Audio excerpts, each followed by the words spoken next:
Right now, residents in Grabouw have been without clean water for several months now. They say the dirty water has not only affected their health, but is damaging their clothing. The municipality says rolling blackouts are to blame for the poor water quality.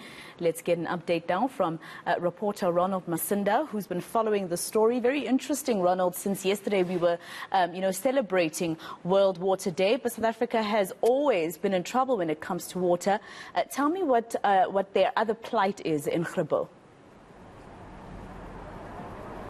Well, many concerns raised earlier from some of the members I spoke to who live in Grabouw. They say that for at least the past 5 to 6 months, their calls to get their water clean have fallen on deaf ears. They are now calling on the National Minister for Water and Sanitation to intervene.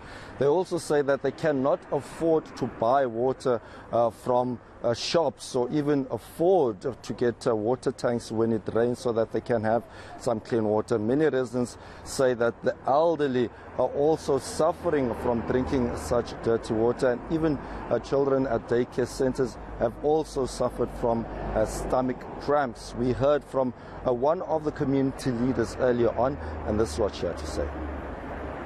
We use this water daily to drink and to wash our washing, and our white washing, it comes brown and not white. We must use everyday jig.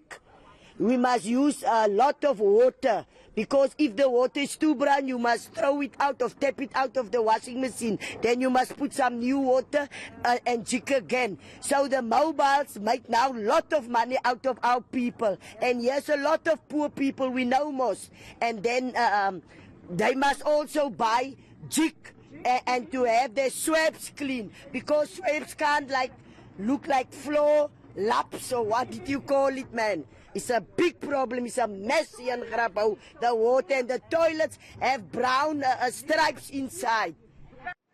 So for reaction to the angry residents, have you managed to speak to any official in the municipality perhaps?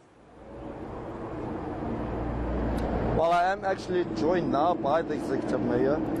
He joins us now, Mr. Kalipapir. Thank you so much for your time. So, I mean, many people are up in arms, and quite rightly so. Why haven't you rectified this mess?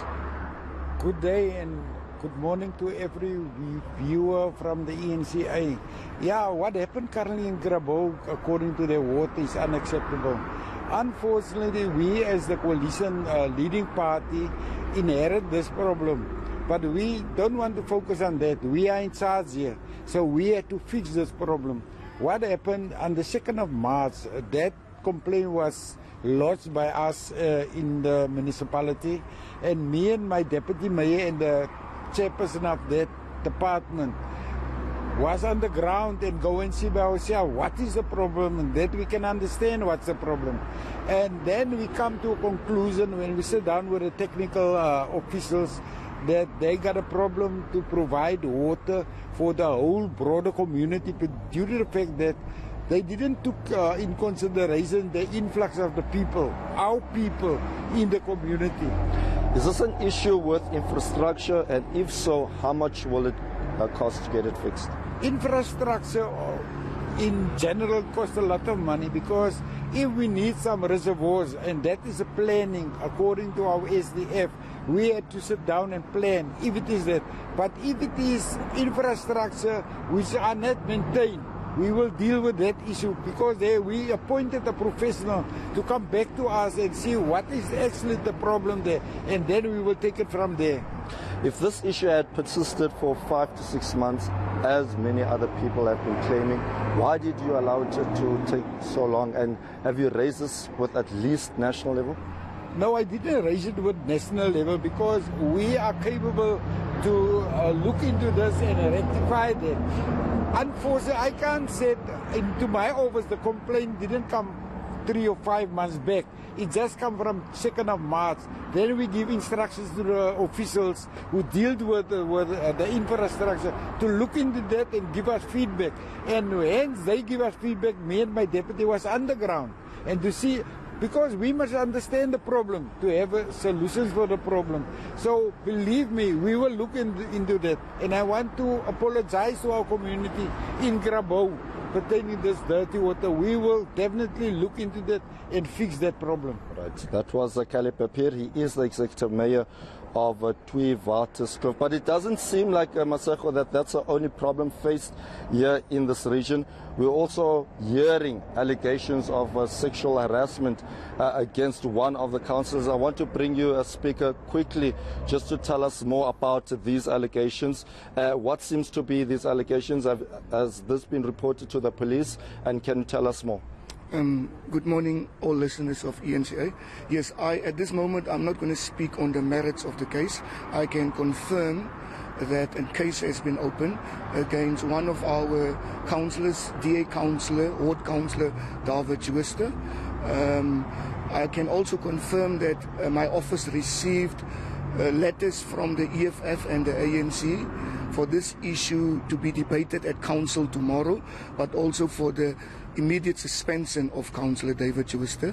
I also received complaints from the women, the lady councillors in council, that they are not feeling safe around.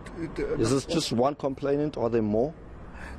There's only one complainant that opened the case against Councillor David Jooste, but the female councillors of Tweewaterskloof, some of them have written letters to me to say that they obviously are not feeling safe and that Councillor David must not be allowed to attend the council meeting. My office also have written to the DA leadership in the Western Cape to ask them as a political party to suspend the councillor pending the outcome of the investigation. Then my question, though, is he still working, this councillor, despite fears that have been flagged by these women? Look, the anger was raised with me that this councillor was not arrested when the lady. There's many things that was raised with me. I don't want to speak on that because ultimately I'm the chairperson of the council of the municipality, and ultimately all these things will come back to me as the chair. So I need to stay independent in this whole thing. So I'm just raising to you what was obviously received by my office. All right. Thank you. All right. So that was the speaker here at Tweewaterskloof. So quite a number of issues that this municipality has to resolve, Masego, but among those are the issue with the water, especially in the area of Grabouw, where many people say that, this has gone on for far too long.